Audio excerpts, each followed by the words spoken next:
Well, good morning, good people. Mark Holmes here, and as always, I want to say thank you all for watching, commenting, subscribing, and being part of the Jobu Sports Report. Without you guys, as well as you ladies, you know that this literally does not work. I hope everybody's having a great Independence Day.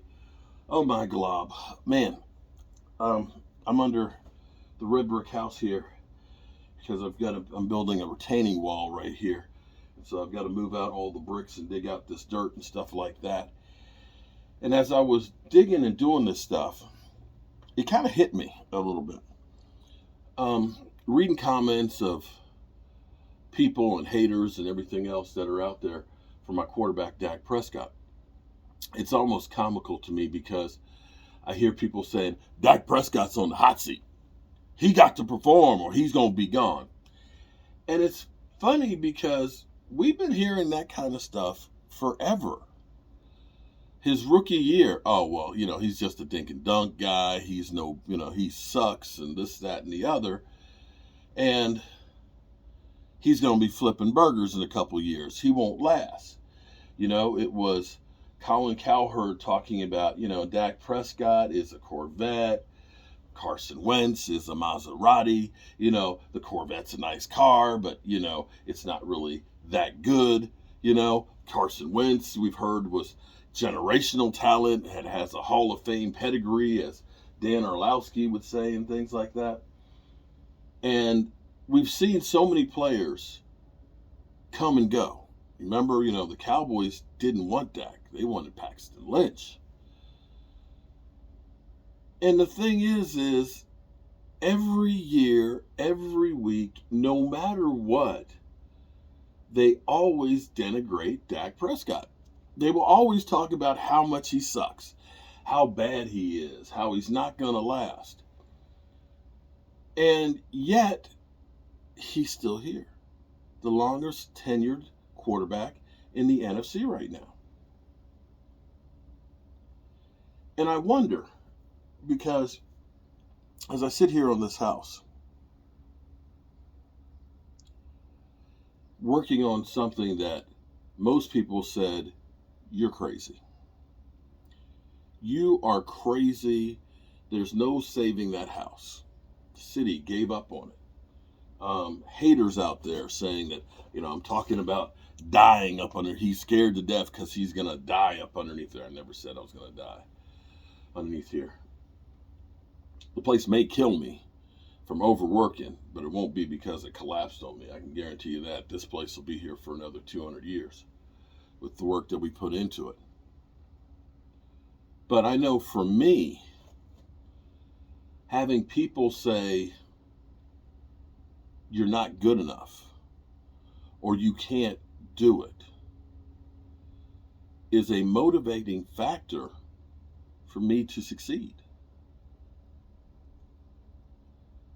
The more people say, you suck, you can't make it, the more I want to prove those people wrong. And maybe that's the wrong way of doing stuff in life, is trying to deal with them instead of just dealing with the satisfaction of being able to do something that people didn't think you could do. I don't know. But I know that works for me. And I will continue to do that kind of stuff for me. And I wonder if that's the same thing about Dak Prescott, that he thrives on people saying, you can't, you suck, you're not the guy. Because it sure works for me. As I look at this season, and a couple things for me, and I'm sorry, I might be rambling today. It's a holiday and stuff, and you think about things that go on and stuff.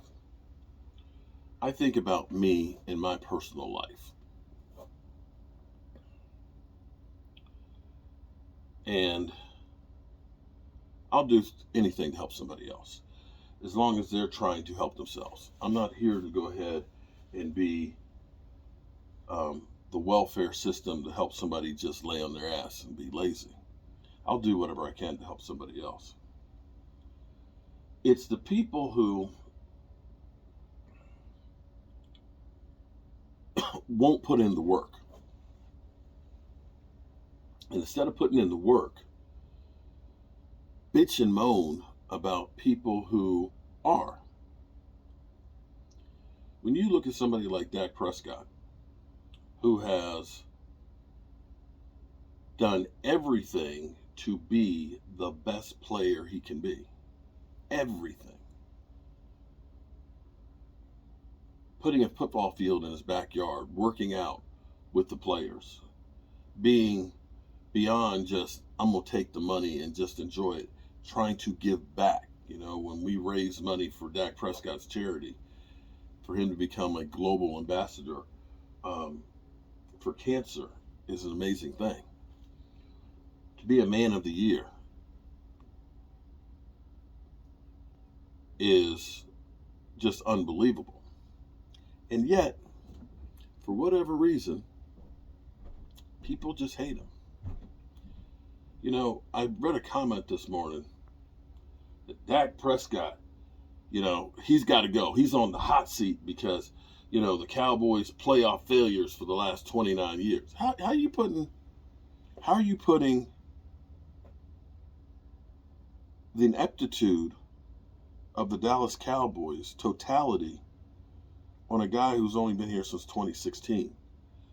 He wasn't responsible for those 21 years before that.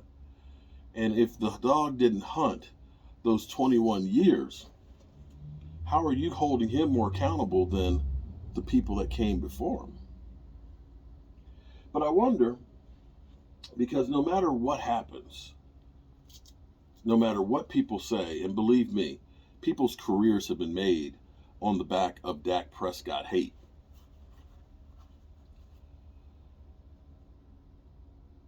If that actually makes him stronger, motivates him to be even better, because people doubt him. In the same way that when people say, you'll never get it done, get professional. Until Mark Holmes gets professionals. And FYI, professional means you get paid to do a job. I'm a Class A contractor. I'm a professional. I have worked, you can go to the Smithsonian today, and there's work that I've done in the Smithsonian. Yeah. I've worked many different places, some places top secret. But for people to say, you can't do it, that's why I'm here 14, 15, 16 hours a day to prove those mother humpers wrong. And I'm betting that Dak Prescott is doing the exact same thing. He's going to prove you mother humpers wrong. Of course, when it's done, he won't get credit for it. He won't get credit for it. But then again, I don't think he needs the attaboys from the haters. I think it actually fuels him to get the haters. All right. I've taken long enough of a break here this morning. I am going to get this trench dug here. I'm going to go get me about 10 4x6s, 12 footers, and get them places in place. I'm going to build me a form to put a pad for my hot water heater. And way Jet's working on that shower. Heck, I might be taking a shower in there by Thursday. Whew. Yep. Haters fuel me. Happy Independence Day, people. I'm Mark Holmes, and I appreciate you. Peace.